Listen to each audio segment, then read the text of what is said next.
thought, in light of having to do this a few times now, a video on setting up a hospital cage might be useful to my watchers. What is a hospital cage?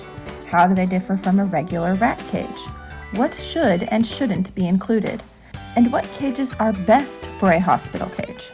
We'll go over all of that in this video. Let's talk about a hospital cage's purpose first.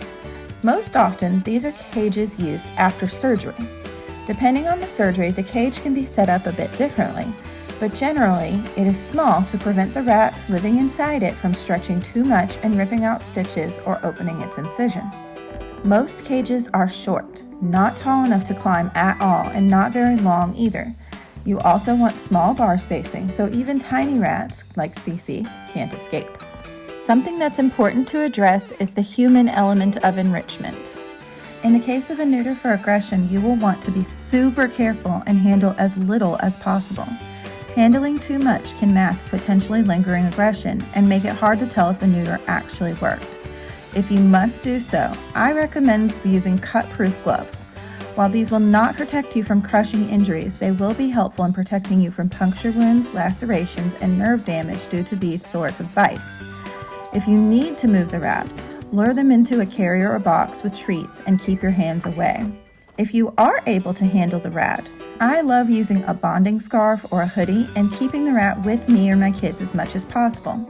Be mindful if your rat has staples rather than sutures or a glued incision. They can catch some of those on clothing textures, and it is quite scary for them when this happens. A rat who's recently had surgery should not be with cage mates.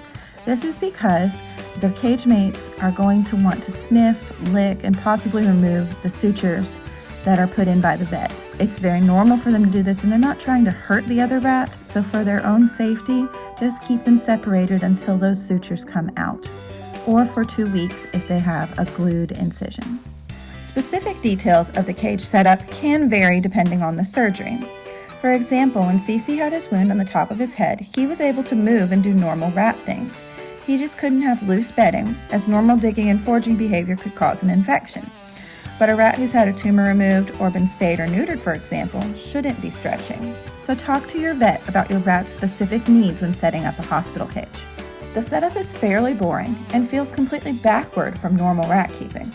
Absolutely no loose bedding should be used in a hospital cage. No aspen, kiln-dried pine, shredded paper, or anything pelleted, with the exception of a litter box if your rat uses one. The bedding needs to either be paper towels or fabric. Fleece or absorbent bath mats work great for this. I haven't used paper towels myself, but a friend does, and this was her info on it. Specifically for paper towels, I like to lay down a flat mat of them on the floor and then crinkle and puff up a few more to put on top of that so the rat can shred and nest with it, instead of going for the mat and ripping it up. In most cases, there should be nothing for them to climb, so the best option is a hide on the ground instead of a hammock, unless you hang it so low that the rat can crawl into it. Faves from my friends are anything easy to clean, like Sputniks or Space Pods, or boxes, since you can throw them away every few days and replace. I typically use a box or one of my bowl hides. Beyond fabric bedding and hide, there are a few things you can add.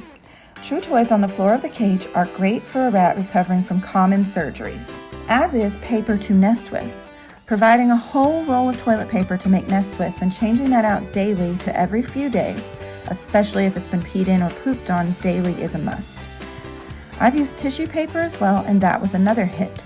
Crepe paper is another option. My favorite chew toys for my rats have been Willow Balls, these chew treats from Walmart. They are not super healthy, but for a few days to distract the rat, it's quite nice and comes in a 2-pack. And lastly, bamboo finger traps, which you can buy on bird toy supply websites or Amazon. I've also given feather boas to be shredded before, and the rats enjoyed that a lot. Some foraging toys can be great too. An acquaintance on Discord recommended a slow feeder for dogs, and that is a great way to have your rats still forage for their food a bit. Some hanging toys might be okay if hung very low so the rat doesn't have to stretch much to access them. A snuffle mat can be another great option. I have 2 tutorials for this on my channel, and either could be made small enough to fit in a hospital cage. Remember, due to these being fabric, they will likely need changed every few days as well. Bird foraging wheels can be a good option, as can wrapping food in tissue or making little cardboard toilet roll treat balls. If you use the bath mats that I use in your cage for hospital bedding, you can also scatter feed in that. You will also want to hang the water bottle low for at least the first few days. Some rats are so drugged after surgery they can't really stretch much to reach the nozzle. Some great options for hospital cages are this chew-proof one from Ware. It's very small, but as I mentioned, that's really needed for this situation. I have a few examples of this hospital cage set up for use by myself and a friend. A bin cage can make an excellent hospital cage as well. You want to be careful about measurements and pick one that is smaller for this. Remember, short and long is much better for a hospital cage. Here are a few examples of this as well, also provided by a friend. Medium-sized hamster cages are also an option. You don't want one of those horrid critter trails, but one of the larger versions like this can work as well.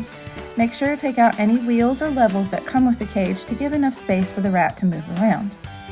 For some rats, smaller guinea pig or rabbit cages can work. However, the bars will need to be wrapped in hardware cloth to prevent most rats from escaping. This is because many have 1-inch bar spacing and all but very large rats can squeeze through. Here's an example of that which I used for Cookie Crumb when he had his head injury. Hospital cages can often double as a decent travel carrier, or if large enough, a travel cage, or even temporary housing in an emergency. You can also store things in them when not in use. They are very useful and every rat owner should have at least one. I hope this video was helpful for you. Thanks for watching.